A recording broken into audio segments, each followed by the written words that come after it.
discuss the method of making a Turk's head knot.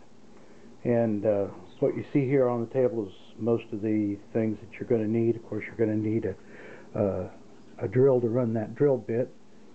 But I took a straight edge and I drew this triangle grid, and I took a piece of blue painter's tape.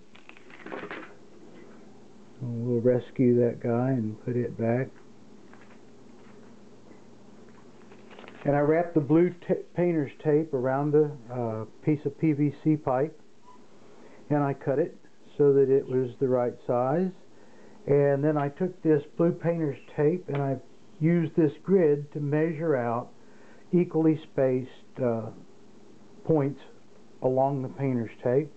The result is I have 6 equally spaced points around the cylinder. I drilled a hole. I took one of those little screw receptacles. I made the fit nice and tight, put it in there, and the result is a cylinder that has 6 equally spaced points around it.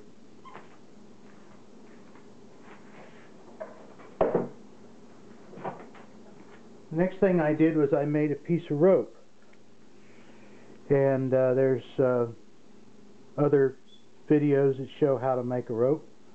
I took a piece of pipe and I ground it down, smoothed it out a little bit, and I'm going to take this piece of pipe and I'm going to use it as a needle, and I'm going to drop it down in the cylinder, and I'm going to carefully measure out about 2 fathoms. Okay, now for the purposes of this video I'm going to shorten that thing up so I don't have to pull quite so much through in the demonstration process. Okay, I'm going to go to this number 6 pin. Seem to have got some dog hair on there. I'm going to go to the number 6 pin, and I'm going to use that to hold it to the number 1 pin, and I'm going to go around the cylinder to the lower number 1 pin, and I'm going to go around the cylinder again to the number 2 pin, and I'm going to go over this strand that goes from the number 1 pin. Parrot, be quiet. Parrot decided now he wants to play basketball. I'm going to go from the number 2 pin to the number 2 pin.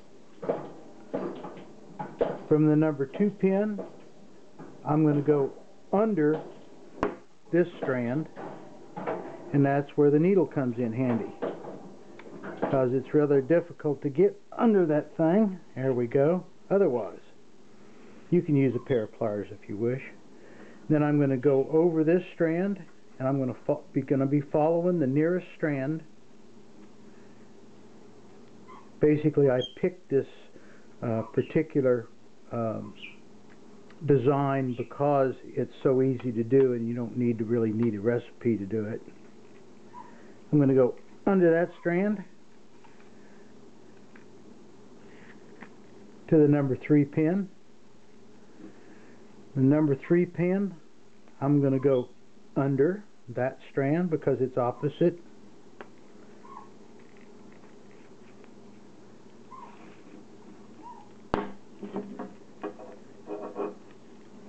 And I'm going to go under this strand because it's opposite. And I'm going to continue to do that until I have made my way around the cylinder.